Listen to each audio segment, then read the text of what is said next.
2017 24,000 bus இருந்துச்சு. 2017 இப்போது இருக்கக்கூடிய பேருந்துடைய எண்ணிக்கை 20,000. 3,500 பஸ் குறைஞ்சு போச்சு. நம்மளால ஸ்பெஷல் ஓட்ட முடியல. பொங்கலுக்கும் தீபாவளிக்கும் மக்களை கொண்டு போய் சேர்க்க முடியவில்லை. என்னதான் தனியாரிடம் வாடகைக்கு எடுத்தாலும் கூட ஆம்னி பஸ்காரர்கள் 4,000 5,000 டிக்கெட் கொள்ளையடிக்கிறான். அமைச்சர் அதெல்லாம் ஒண்ணு இல்ல அப்படின்னு சொல்றாரு. பத்திரிகைக்காரங்க என்ன சொல்றாங்க, நீங்க கட்டணம் நிர்ணயம் பண்ணுங்கன்னு சொல்றாங்க.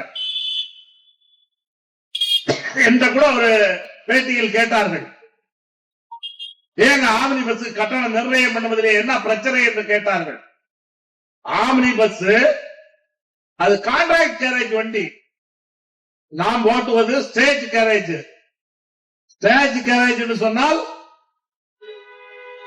வழித்தடங்களிலே அடுத்தடுத்து ஸ்டேஜ் இருக்கு. இந்த பஸ் போகுதுன்னு சொன்னா இந்த சென்ட்ரல் டிப்போ முன்னாடி ஒரு ஸ்டாப், சென்ட்ரல் டிப்போ தாண்டினா சென்ட்ரல் பஸ் ஸ்டாண்டு, அப்படி ஒவ்வொரு ஸ்டேஜா போறது. இதுக்கு பேர் ஸ்டேஜ் கேரேஜ். கான்ட்ராக்ட் கேரேஜ் என்பது மொத்தமாக இங்க இருந்து நம்ம வேன் பிடிச்சிட்டு போறோம், டூருக்கு பஸ் பிடிச்சிட்டு போறோம், அது contract carriage. Contract carriage stage கேரேஜா ஓட்டக்கூடாது. இப்ப ஆம்னி பஸ் எல்லாம் கான்ட்ராக்ட் கேரேஜா ஸ்டேஜ் கேரேஜா ஓட்டுறோம். ஸ்டேஜ் கேரேஜா ஓட்டும் பொழுது கான்ட்ராக்ட் கேரேஜுக்கு நீ மதுரைக்கு இவ்வளவுதான் டிக்கெட் வாங்கணும், நீ சேலத்துக்கு இவ்வளவுதான் டிக்கெட் வாங்கணும், நீ திருநெல்வேலிக்கு இவ்வளவுதான் டிக்கெட் வாங்கணும்னு சொல்லி அரசாங்கம் கட்டணம் நிர்ணயம் செய்ய முடியாது. இப்ப பல பத்திரிகையாளர்கள் கேட்டார்கள், ஏன் அரசாங்கம் கட்டணம் நிர்ணயம் செய்ய முடியாது? நான் கூட சொன்னேன், கள்ளச்சாராயத்துக்கு கட்டணம் நிர்ணயம் செய்ய முடியுமா?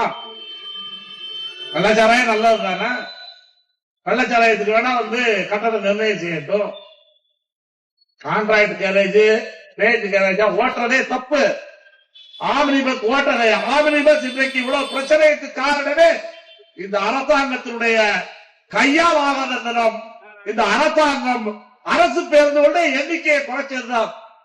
இன்னைக்கு என்ன, இந்த சட்ட திருத்தத்தை கொண்டு அதன் மூலமாக மேலும் மோசமாக போக்குவரத்து கழகங்களை சீர்குலைக்கக்கூடிய நடவடிக்கையிலே இன்றைக்கு இந்த அரசாங்கம் ஈடுபட்டிருக்கின்றது.